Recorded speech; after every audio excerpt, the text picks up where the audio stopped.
বিসমিল্লাহির রহমানির রহিম। বইয়ের নাম ইমানের হাকিকত।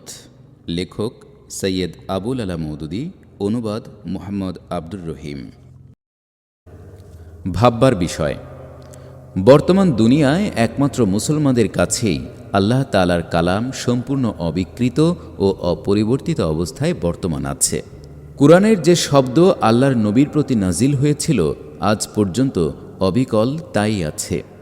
এদিক দিয়ে দুনিয়ার মুসলমানগণ ভাগ্যবান জাতি, তাতে কোনো সন্দেহ নেই। আবার দুনিয়ার এ মুসলমানই একমাত্র হতভাগ্য, যাদের কাছে আল্লাহ তাআলার পবিত্র কালামের আসল অবস্থায় বর্তমান থাকা সত্ত্বেও এর বরকত ও অফুরন্ত নেয়ামত হতে তারা বঞ্চিত। কুরআন শরীফ তাদের ওপর এজন্য নাজিল হয়েছিল যে তারা এটা পড়বে, বুঝবে, তদ অনুযায়ী কাজ করবে। এটা এসেছিল তাদেরকে শক্তি এবং সম্মান দান করার জন্য। এটা তাদেরকে পৃথিবীতে আল্লাহর প্রকৃত খলিফা বানাতে এসেছিল। আর ইতিহাস সাক্ষ্য দেয় যে যতদিন তারা কোরআনের হিদায়াত অনুযায়ী চলেছে ততদিন এটা তাদেরকে দুনিয়ার শ্রেষ্ঠ নেতা বানিয়ে রেখেছে। কিন্তু আজকাল তারা কোরআন দ্বারা জিন ভূত তাড়ানো ছাড়া আর কোনো কাজই করছে না। এর আয়াত লিখে তারা গলায় বাঁধে, তা লিখে ও গুলে পানি খায়, আর শুধু পুণ্য সঞ্চয় করার উদ্দেশ্যে না বুঝে পাঠ করে। তারা আজ এর কাছে হিদায়াত চায় না। তাদের ধর্ম বিশ্বাস কী রকম হবে তা তারা কোরআনের কাছে জিজ্ঞেস করে না। তাদের কাজকর্ম কীরূপ হওয়া উচিত, তাদের চরিত্র কীরূপ হওয়া দরকার, তারা এ দুনিয়ায় কীরূপে জীবনযাপন করবে, লেনদেন কিভাবে করবে, কোন নিয়ম অনুসারে তারা মানুষের সাথে বন্ধুত্ব বা শত্রুতা করবে, আল্লাহর অন্যান্য বান্দাদের প্রতি এবং তাদের নিজেদের প্রতি তাদের কর্তব্য কী, আর তা কীভাবেই বা পালন করবে, দুনিয়ায় কার হুকুম মানবে আর কার হুকুম অমান্য করবে, কার সাথে সম্বন্ধ রাখা উচিত কার সাথে নয়, তাদের মিত্র কে আর শত্রুই বা কে, কিসে তাদের সম্মান ও সফলতা হবে, কোন কাজে ধন দৌলত লাভ হবে, তাদের ব্যর্থতা এবং ক্ষতি বা কিসে হতে পারে। কোরআনের নিকট এ সমস্ত প্রশ্নের জবাব চাওয়া মুসলমানগণ এখন ছেড়ে দিয়েছে।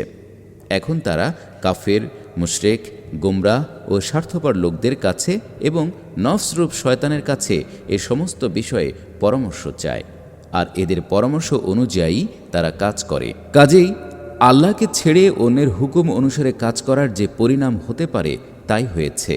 আর সেই ফলই তারা আজ দুনিয়ার বিভিন্ন দেশ ও এক এক দেশের বিভিন্ন অঞ্চলে হাড়ে হাড়ে ভোগ করছে। কুরআন শরীফ সমস্ত মঙ্গলের উৎস। লোকেরা যে রকমের এবং যে পরিণামের মঙ্গল এর কাছে চাবে, কুরআন তাই এবং ততটুকুই দান করবে। পৃষ্ঠা 17। জিন ভূত তাড়ানো, সর্দি কাশির চিকিৎসা, মামলা মোকদ্দমায় জয়লাভ, চাকুরি লাভ আর এ ধরনের সব ছোট ছোট ও নিকৃষ্ট জিনিস যদি তারা এর কাছে চায় তবে তাই দান করবে। আর যদি দুনিয়ার বাদশাহী এবং সারা জাহানের নেতৃত্ব ও কর্তৃত্ব পেতে চায় তবে তাও তাদেরকে দেবে। এমনকি যদি আল্লাহর আরশের কাছে পৌঁছাতে চায় তবে কোরআন তাদেরকে সেখান পর্যন্ত পৌঁছিয়ে দেবে।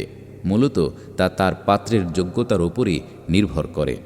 তারা আজ মহাসমুদ্রের কাছ হতে মাত্র 2 ফোঁটা পানি নিচ্ছে, অথচ সমুদ্র তাদেরকে বড় বড় নদী দান করতে পারে। আমাদের মুসলমান ভাইগণ আল্লাহর পাক কিতাবের সাথে যে ধরনের অসঙ্গত ব্যবহার করে থাকে তা এতই হাস্যকর ব্যাপার যে এরা নিজেরা যদি দুনিয়ার কোনো কাজে অন্য কোনো লোককে সে ধরনের ব্যবহার করতে দেখত তবে তারা তাকে বিদ্রূপ করতে ত্রুটি করত না, বরং তারা তাকে পাগল মনে করত। কোনো ব্যক্তি যদি ডাক্তারের কাছ হতে ওষুধের তালিকা লিখে এনে কাপড়ে জড়িয়ে গলায় বেঁধে রাখে কিংবা পানিতে ধুয়ে তা পান করে তবে আপনারা তাকে কি বলবেন? আপনারা কি তার কাজ দেখে হাসবেন না এবং তাকে নিতান্ত আহাম্মক মনে করবেন না? কিন্তু সবচেয়ে বড় ডাক্তার আপনাদের রোগের চিকিৎসা ও আপনাদেরকে নিরাময় করার উদ্দেশ্যে যে অতুলনীয় তালিকা লিখে দিয়েছেন তার সাথে দিনরাত আপনাদের চোখের সামনেই এ ধরনের ব্যবহার হচ্ছে, অথচ সেই জন্য কারো এতটুকু হাসির উদ্রেক হয় না। এ কথা কেউই ভেবে দেখেন না যে ওষুধের তালিকা গলায় বাঁধার বা ধুয়ে খাবার জিনিস নয়। এর বিধান অনুযায়ী ওষুধ বানিয়ে ব্যবহার করার জন্যই তা লিখিত হয়েছে। কোনো রুগ্ন ব্যক্তি যদি একখানা ডাক্তারি কিংবা হেকিমি বই নিয়ে পড়তে শুরু করে আর মনে করে যে এই বইখানা পড়লে সব রোগ আপনা আপনি দূর হয়ে যাবে, তবে আপনারা তাকে কি বলবেন? আপনারা কি বলবেন না যে তার মাথা খারাপ হয়ে গেছে, তাকে পাগলখানায় পাঠিয়ে দাও?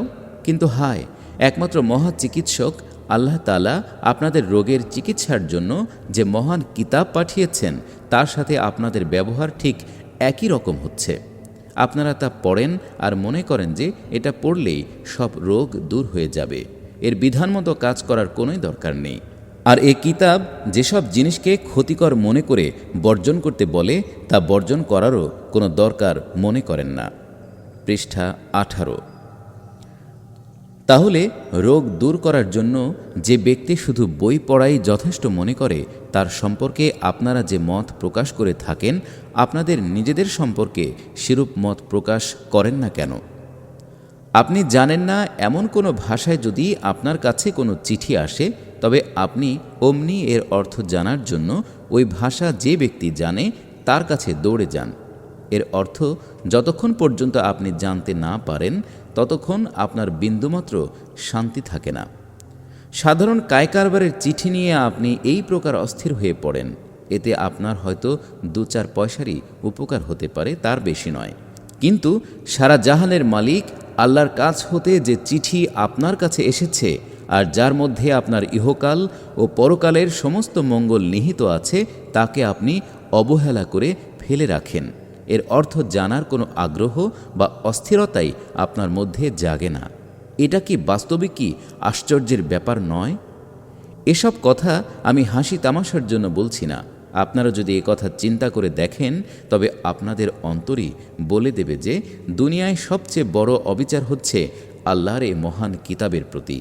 আর এ অবিচার শুধু তারাই করছে যারা এই কিতাবের প্রতি ঈমান রাখে বলে দাবি করে এবং এর জন্য প্রাণ দিতেও প্রস্তুত বলে প্রচার করে। পবিত্র কোরআনের প্রতি তাদের ঈমান নিশ্চয়ই আছে এবং তারা এটাকে প্রাণ অপেক্ষাও বেশি ভালোবাসে, তাতে সন্দেহ নেই। কিন্তু বড়ই দুঃখের বিষয় যে ঠিক তারাই এর উপর সকলের অপেক্ষা বেশি জুলুম করছে। আর আল্লাহর কালামের প্রতি জুলুম করার ফল তো সকলেরই জানা আছে। খুব ভালো করে বুঝে নিন, আল্লাহর কালাম মানুষের কাছে এজন্য আসেনি যে এটা পেয়েও সে দুর্ভাগ্য ও দুঃখ মুসিবতের মধ্যে পড়ে থাকবে। পবিত্র কোরআন তো সৌভাগ্য ও সার্থকতা লাভ করার একমাত্র উৎস। এটা দুর্ভাগ্য ও হীনতা লাভের কোনো কারণ হতে পারে না। আল্লাহ তাআলা নিজেই বলে দিয়েছেন, তাহা মা আনজালনা আলাইকাল কুরআন লিতাশকা। তহা, হে নবী, তোমার প্রতি কুরআন এজন্য নাজিল করিনি যে এটা সত্ত্বেও তুমি হতভাগ্য হয়ে থাকবে। সূরা তহা আয়াত 1-2। এর দ্বারা মানুষের ভাগ্য খারাপ হওয়ার এবং সকলের অপেক্ষা নিকৃষ্ট হওয়ার কোনোই আশঙ্কা নেই। কোনো জাতির কাছে আল্লাহর কালাম বর্তমান থাকা সত্ত্বেও তার লজ্জিত ও লাঞ্ছিত হওয়া, পরের অধীন হওয়া, অপমানিত ও পদদলিত হওয়া, গোলামির নাগপাশে বন্দী হওয়া, তার সমস্ত কর্তৃত্ব অপরের হাতে ন্যস্ত হওয়া এবং পরের দ্বারা জন্তু জানোয়ারের মতো বিতাড়িত ও নির্যাতিত হওয়া একেবারে অসম্ভব ব্যাপার। পৃষ্ঠা 19। এমন দুঃখপূর্ণ অবস্থা সেই জাতির ঠিক তখনই হতে পারে যখন তারা আল্লাহর কালামের ওপর জুলুম করতে শুরু করে। বনী ইসরায়েলের অবস্থা আপনাদের অজানা নয়। তাদের প্রতি তাওরাত ও ইনজিল নাজিল করা হয়েছিল এবং বলা হয়েছিল, ওয়ালাউ আন্নাহুম আকামুত তাওরাতা ওয়াল ইনজিলা ওয়া মা উনজিলা ইলাইহিম মির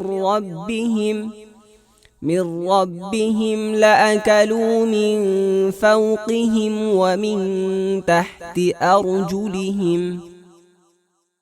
তাওরাত, ইনজিল এবং অন্যান্য যেসব কিতাব তাদের প্রতি নাজিল করা হয়েছিল তারা যদি তা অনুসরণ করে চলত তবে তাদের প্রতি আকাশ হতে রিজিক বর্ষিত হতো এবং জমিন হতে খাদ্যদ্রব্য ফুটে বের হতো। সূরা মায়েদা আয়াত 22। কিন্তু তারা আল্লাহ তাআলার এসব কালামের প্রতি জুলুম করেছিল আর তার ফলে وضربت عليهم الذلة والمسكنة وباءوا بغضب من الله ذلك بأنهم كانوا يكفرون بآيات الله ويقتلون النبيين بغير الحق ذلك بما عصوا وكانوا يعتدون লাঞ্ছনা এবং পরমুখাপেক্ষিতা তাদের উপর চাপিয়ে দেওয়া হয়েছিল এবং আল্লাহর গজবে তারা পরিবেষ্টিত হয়ে পড়েছিল। এর কারণ এই যে তারা আল্লাহর বাণীকে অমান্য করতে শুরু করেছিল আর পয়গম্বরগণকে অকারণে হত্যা করেছিল। তাছাড়া আরও কারণ এই যে তারা আল্লাহর অবাধ্য হয়েছিল এবং তাদের জন্য আল্লাহ তাআলা যে সীমা নির্দিষ্ট করে দিয়েছিলেন তা তারা অতিক্রম করে গিয়েছিল। সূরা বাকারা আয়াত 61। অতএব যে জাতি আল্লাহর কিতাব ধারণ করে থাকা সত্ত্বেও দুনিয়ায় লাঞ্ছিত, পদদলিত এবং পরের অধীন ও পরের তুলনায় শক্তিহীন হয়, নিঃসন্দেহে মনে করবেন যে তারা নিশ্চয়ই আল্লাহর কালামের ওপর জুলুম করছে। আর তাদের ওপর এই যে দুঃখ বিপদের তুফান আসছে তার মূল কারণই হচ্ছে আল্লাহর কিতাবের প্রতি জুলুম।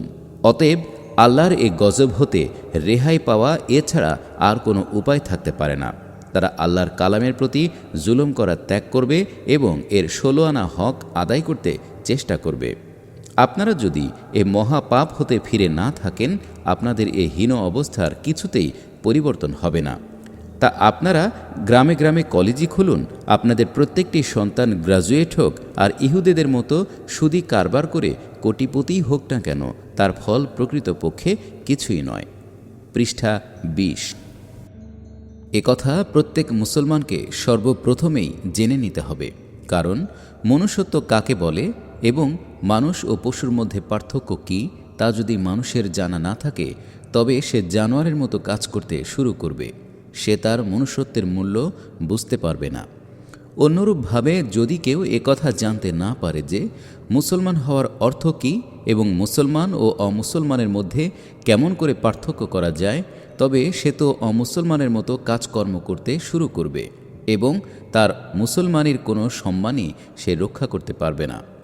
অতএব প্রত্যেক মুসলমানকে এবং মুসলমানের প্রত্যেকটি সন্তানকেই ভালো করে জেনে নিতে হবে যে সে যে নিজেকে নিজে মুসলমান মনে করে, এ মুসলমান হওয়ার অর্থ কী। মুসলমান হওয়ার সাথে সাথে মানুষের মধ্যে কি পরিবর্তন ও পার্থক্য হয়ে যায়, তার উপর কি কর্তব্য ও দায়িত্ব এসে পড়ে। ইসলামের কোন সীমার মধ্যে থাকলে মানুষ মুসলমান থাকতে পারে এবং কোন সীমা অতিক্রম করলেই বা সে মুসলমানি হতে খারিজ হয়ে যায়, এসব কথা না জানলে মুখ দিয়ে সে মুসলমানির যতই দাবি করুক না কেন, তার মুসলমান থাকা সম্ভব নয়। ইসলাম অর্থ আল্লাহর আনুগত্য করা ও হুকুম পালন করে চলা। নিজেকে আল্লাহ তাআলার কাছে সোপর্দ করে দেওয়ার নাম হচ্ছে ইসলাম। আল্লাহর সম্মুখে নিজের আজাদি ও স্বাধীনতাকে স্বেচ্ছায় পরিত্যাগ করার নাম ইসলাম।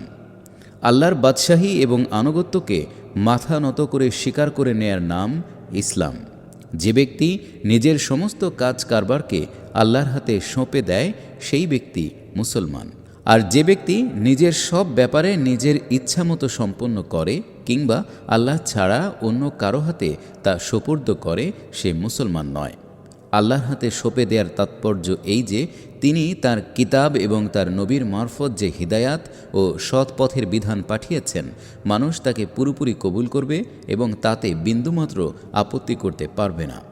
জীবনের প্রত্যেকটি ব্যাপারে এবং কাজে শুধু পবিত্র কোরআন ও হাদিসের নিয়ম অনুসরণ করে চলবে।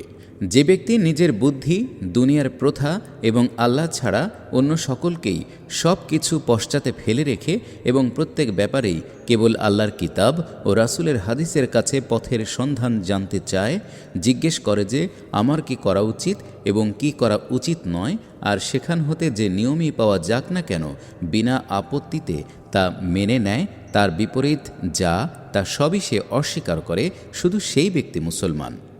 পৃষ্ঠা 21। কারণ সে তো নিজেকে আল্লাহর কাছে একেবারে সঁপে দিয়েছে আর এভাবে আল্লাহর হাতে নিজেকে সঁপে দিলেই মানুষ মুসলমান হতে পারে।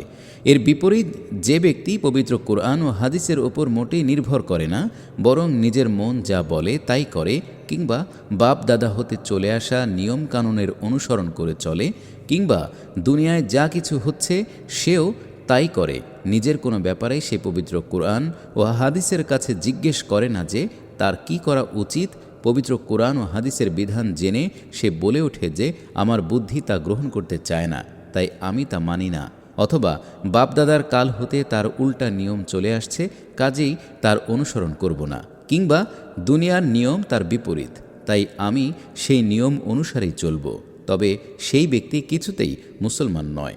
যদি সে নিজেকে মুসলমান বলে পরিচয় দেয় তবে সে মিথ্যাবাদী, সন্দেহ নেই। আপনি যখন কালেমা লা ইলাহা ইল্লাল্লাহু মুহাম্মাদুর রাসূলুল্লাহ পড়েন এবং মুসলমান হওয়ার কথা স্বীকার করেন, তখন আপনি তার মধ্য দিয়ে কথাও স্বীকার করে থাকেন যে আপনার আল্লাহর আইন আপনার জন্য একমাত্র আইন, আল্লাহ তাআলাই আপনার প্রভু ও আদেশকর্তা। তখন আপনার শুধু আল্লাহরই আনুগত্য করতে হবে।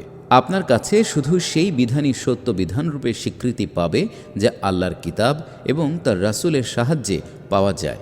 এর অর্থ এই যে আপনি মুসলমান হওয়ার সাথে সাথে আল্লাহর সামনে নিজের আজাদি বিসর্জন দিয়েছেন। অতঃপর আপনার নিজের স্বতন্ত্র মত বলতে কিছুই থাকতে পারে না। দুনিয়ার বিভিন্ন প্রথা বা পারিবারিক নিয়ম রীতিরও কোনোই গুরুত্ব থাকতে পারে না, অথবা অমুক হজরত এবং অমুক বুজুর্গ সাহেব কি বলেছেন, আল্লাহর কালাম এবং তার রাসূলের সুন্নাতের মোকাবেলায় এ ধরনের কোনো কথাই আপনি এখন পেশ করতে পারেন না। আপনার প্রত্যেকটি বিষয়ই পবিত্র কুরআন ও হাদিসের সামনে পেশ করাই এখন আপনার একমাত্র কাজ। যা তার অনুরূপ হবে না আপনি তা উঠিয়ে দূরে নিক্ষেপ করবেন, তা যারই প্রথা হোক না কেন।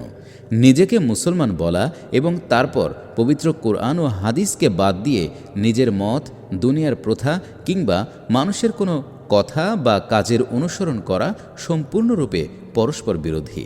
কোনো অন্ধ ব্যক্তি যেমন নিজেকে চোখওয়ালা বলতে পারে না, কোনো নাকহীন ব্যক্তি যেমন নিজেকে নাকওয়ালা বলতে পারে না, ঠিক তেমনি যে ব্যক্তি নিজের সমস্ত কাজকর্ম পবিত্র কোরআন হাদিস অনুসারে সমাধা করে না, বরং তা পরিত্যাগ করে নিজের বুদ্ধি বা দুনিয়ার প্রথা অথবা কোনো ব্যক্তি বিশেষের কথা বা কাজের অনুসরণ করে চলে, সে কিছুতেই নিজেকে মুসলমান বলতে পারে না। পৃষ্ঠা 22। কেউ যদি নিজে মুসলমান থাকতে না চায় তবে তার মুসলমান থাকার জন্য তার উপর জোর জবরদস্তি করতে পারে না। যে কোনো ধর্ম গ্রহণ করা এবং যে কোনো নাম ধারণ করার স্বাধীনতা প্রত্যেকটি মানুষেরই রয়েছে, কিন্তু কোনো মানুষ যখন নিজেকে মুসলমান বলে পরিচয় দেয় তখন তার একথা খুব ভালো করেই বুঝে নেওয়া উচিত যে সে ঠিক ততক্ষণ পর্যন্ত মুসলমান থাকতে পারে যতক্ষণ সে ইসলামের সীমার মধ্যে থাকবে। আল্লাহর কালাম এবং তার রাসূলের হাদিসকে সত্য ও মঙ্গলের একমাত্র মাপকাঠিরূপে গ্রহণ করা এবং এর বিরোধী প্রত্যেকটি জিনিসকে বাতিল ও মিথ্যা মনে করাই হচ্ছে ইসলামের সীমা।